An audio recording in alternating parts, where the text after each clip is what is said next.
It's the Sittin Sportside podcast, exclusively on 1045theteam.com. Welcome into this edition of the Sittin Sportside podcast. I am Eric Hanneman, bringing to you no music today. We have a little to do, but here we are talking about fantasy.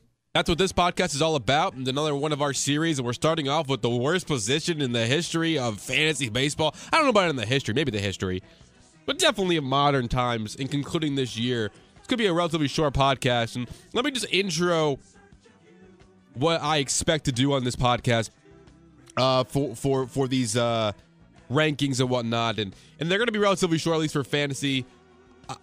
I think that's the ultimate goal, is to keep them as short as possible, but I'm going to go based on the rankings. There's a certain rankings on ESPN that I'm going by, going over all the ones that I see there, and then from there, really just taking them and giving you at least one sleeper pick for each position. Some will go on longer than others. Like I said, it's such a weak position, the catcher position is. So first off, I'll go off with the strategy. If you're in a points league, I'm going to be on full disclosure. My league abolished the catcher position. Now, they could move it back. We have a voting session every single offseason that we might bring it back this year. I don't know if that's going to happen, but my point is there, like that's how bad the catcher position is. People in my league were so frustrated that they voted catcher position irrelevant. Now, there's some other working parts going on there that made that happen in a way that I don't want to get into because it's too complicated here, but there's no catcher position in our league because of how bad. And I think it's kind of sad that's the case. You might even say that it's not right that we're doing that, but my point is, in the past, in that league, I had gone without a catcher. That's how bad some of the positions or some of the players there had wanted to go for an extra starting pitcher, especially because in a points league, sometimes, our points league does not have a limit on starting games started. And even if they did, if I was playing in a standard ESPN league where there is a limit on starters game started per week, I probably would use it at a relief pitcher rather than having a catcher position if you didn't have some of these top guys. So let's get right into it. What the overall rankings are, the number one catcher, and that's the only catcher in the top 100 of overall ranks, should say it all. JT Realmuto at 84, followed by Gary Sanchez at 103 on the overall rankings on the ESPN page that I am using. Let me just say this. JT Realmuto is a really good catcher. He's a fantastic guy option to have. When is it right to take him? That's the strategy. When is it right? When is the right time to go up and to say, you know what, this is the time to take a catcher? For me, I ultimately think that if you are in a league that allows you to not have a catcher, you might want to do that. Now, I know the roto leagues, you need as much average and counting stats for batters as possible. So you don't want to really sacrifice a position, so to go with something. You know what I'm saying? Like, even if you have to end up with Yan Gomes or Mike Zunino, who are hovering around the double digits in a league, like, go for it. You still, if you're in a 10-team league, the top 10 catchers, you would imagine, still warrant at least a start, especially when you need counting stats, when you can only play a certain amount of players per game, and one of them has to be a catcher. I get that. But if you're in a league where it's a point league, and you feel like there's a relief pitcher out there that can get you just as many points as a catcher, I say I'm all for not having a catcher position if you miss out on some of these guys. And you can pick up a relief pitcher, or if you have no game start limits like I do, and you can, and you're able to pick up an additional starting pitcher, pick up an additional starting pitcher, because there are people who are out there that I think can get you more points than some of these guys, or at least more consistently. Like, some pitchers can get you really hefty negatives, so you got to be careful with that. But at the same time, where are the positives coming from on the catcher position? So let's dive into it. I think the best catcher that I would take, the catcher that I want the most this season, is actually Gary Sanchez. It's not JT Realmuto. Realmuto's looking into it. He's going into a better hitter park, and he's going into a better lineup. So ultimately, I think that Realmuto, you can't go wrong with Realmuto because he's had a really good last couple of seasons, including last year where he was unquestionably the best fantasy catcher. Batted 277 with 21 home runs, 74 runs batted in, and 74 runs. So those are solid numbers from your catcher, especially the catcher position. And compared to what anyone else was doing, really not much from the catcher position last season. So definitely go after JT Realmuto. Better home ballpark now, better lineup that he's in, 100%. Gary Sanchez is in a fantastic lineup and a great hitter's ballpark. I'm taking my shot with him, especially if I don't have to reach. I mean, you might still have to reach for Gary Sanchez because he is number 2.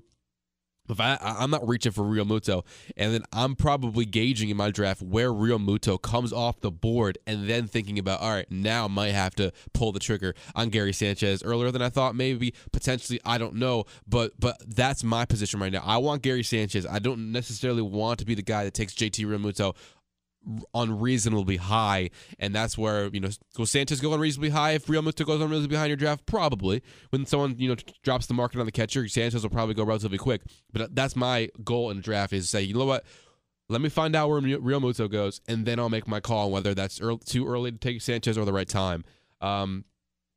Past that, there's some good ones. I think Wilson Contreras and Salvador Perez and Buster Posey.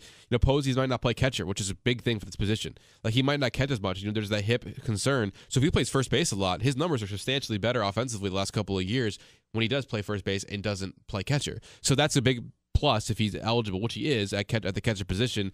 I would be happy with something like that, possibly in a bounce back year in the middle, like very, very middle to late rounds.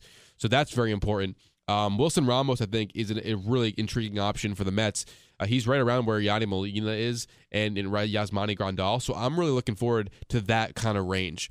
I'm spending that kind of range. If I don't get Sanchez and I don't get Real Muto at a reasonable price, I am focusing on the mid rounds, looking rounds 14 through 16, where you can get Grandal, Molina, or Ramos. That is where I'm looking for my catcher. It's a reasonable price. Obviously, if things really start going haywire in your draft, you might have to say, you know what, I need to go out and get that guy, or make a reach for Grandal or Molina or Ramos.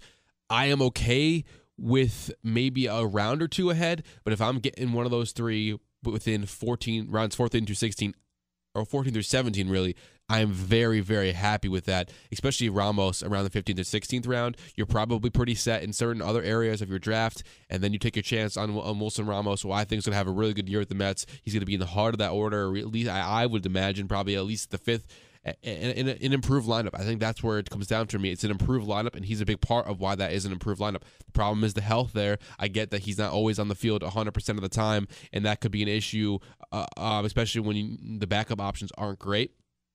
But that's where, using other possible options of not even using a catcher come into action. Let's give you some very big sleepers, because when I say sleepers, these are sleepers. These are guys that especially with this position. Other positions, when I say sleepers, it's guys that I think can actually do really good, and you can get at a cheap price. Here, take the really out of it, keep it at good, and keep your expectations level here, because there's no guarantee, A, they get enough playing time, and B, that they're even going to be that great. They could just be average.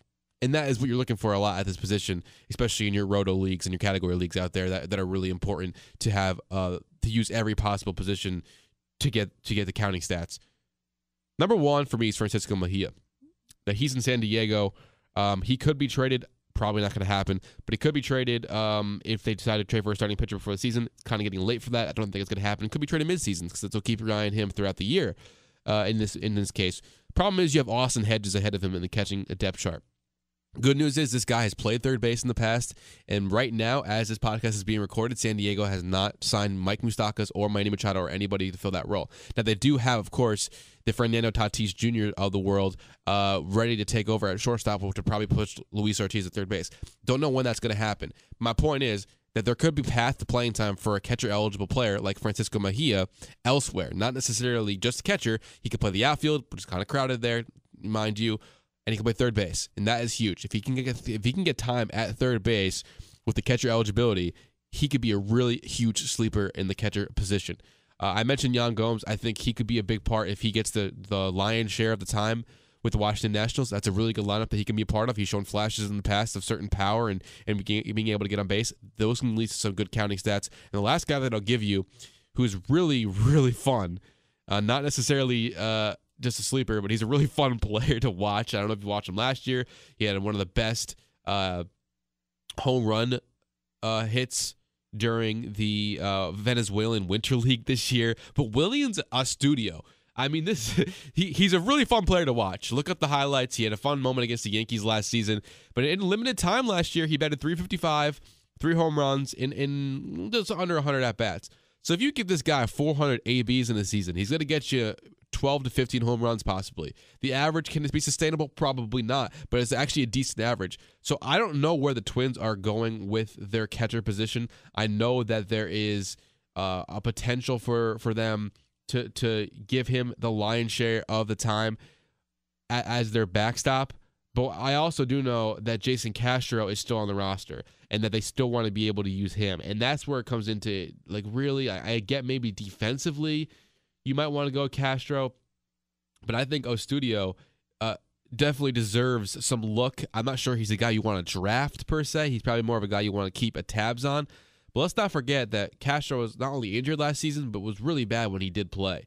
And that's not something that I would look at. And then even Mitch Garver, who they still have on the depth chart, I believe, his stats aren't fantastic in terms of hitting. I think it really comes down to whether, obviously, like I said, playing time is a big part of this. Go after a studio. And last but not least, I would draft a studio only late. Like I'm talking 24, 25 rounds, 24, 25th rounds. Like he's a guy that could be really good. Sleeper, when I say really good, I mean average and kind of peak. I would say overall rankings, I don't see him getting past 13 or 14 overall rankings. But if you're desperate in midseason, I would keep my eye on him. If you want a backup who could possibly take over for a guy you possibly draft like a Wilson Ramos that gets injured, he's a guy to keep your eye on. Last guy, though, actually is Robinson Chirinos. This is a guy who did really, really well for the Texas Rangers last season, hitting 18 home runs in 360 ABs. And for all looks, like it looks like he is the guy right now in Houston. That is an improved lineup than he was last year with the Texas Rangers. Ballpark might have been better at Globe Life Park than it will be at Minute Maid. But look, 18 home runs last season. Better lineup. I get the average is probably going to really could be a detriment to your team. But the 18 home runs with the 65 runs batted in and 48 runs scored and really only 360 ABs, that is big. That is big. So if you're looking for a catcher, I think that he's a guy you really can get really late that actually could give you top 10 talent. That's the last guy that can really probably get you top 10 who really isn't going that late. He seems to be the guy. Max Stassi is the only other player on that roster. It looks like that could threaten him for ABs at the catcher position. And that's probably where the defense comes into play. And for a team like this who already has enough options, there is kind of like thought of, well, they don't need another hitting option, so let's go with the Martin Maldonados of the world, which they went with last year. Sometimes even over, I know McCann was injured, but even over their better hitter guys, they were kind of going with Martin Maldonado, who, he can hit, but he's not great at, he's not great. No, he's not great. And in addition, you already have the other batters in the lineup that you're looking at. You're looking at. You don't need a great hitter. You just want a great defense. So if that's what Stassi becomes, that's what the concern comes with Chirinos. But if Chirinos is getting the lion's share, once again, using that term, that's a big time word for the catchers. If he's getting the lion's share of ABs, he's a guy you definitely want to draft. Just quick notes on the catcher position. Nick Hundley agreed to a minor league deal with the A's. I believe the A's do still have Jonathan Lucroy on their roster. So he probably won't get many ABs, Hundley, but he has decent time there. Actually, Lucroy is not there anymore. It's just Josh Fegley. I guess Lucroy might be a free agent. I'll get back to you on that in just a second. And then Stephen Vogt, who was out all of last season, it's just a no here, because I don't think that Stephen Vogt is the guy that you want to draft, and even if he gets time in San Francisco with the ailing, if you will, Buster Posey getting more time at first base, I don't think he's going to give you enough value, but he's a guy to keep your eye on. So he signed with the team, and it's, once again, a minor league deal, but that's what happened there in terms of, like, you could possibly look at something. Lucroy signed with the Angels. Can't believe I missed that one. So Lucroy is a guy to keep your eye on, though, too, especially because, he's on a team now that has, better lineup. And let's not forget, the Angels ballpark compared to the A's ballpark, maybe a little bit of an improvement. So that's your catchers rankings. I hope there's enough there. If you have any questions, at AirK1045, we'll have the rest of the positions up pretty soon. But that's just the first one. It's a really weak position. It's really hard to come up with things. And like I said, Jonathan Lucroy isn't ranked that high. And you're talking about. Let me just. He actually isn't even ranked on this on the list that I'm using, but he's worth keeping an eye on. That's how bad this position is. Let me just talk about how bad the position is last year, though. Isaiah Kanir Khalifa, a player who really was primarily an infielder, shortstop, second baseman, third base, for the Rangers last season. He played 35 games at catcher and got the eligibility last year for the Rangers. He was a top 10 in the player rater last year for the catcher position, and he wasn't even a primary catcher. Like, I get he played 35 games there, but he played more games at third base at 46, 20 at second base, 2 at shortstop, 2 at DH. And that guy was a top 10 catcher because of how bad the position was. That's all I'm saying. So, for this rankings, there'll be more fantasy rankings coming up soon on the Sittin Sportside podcast. Mike James and I will be doing another podcast that's up right now, so you can take a look at that one as well. I'm Eric Hammond. Thank you for listening to this edition of the Sittin Sportside podcast.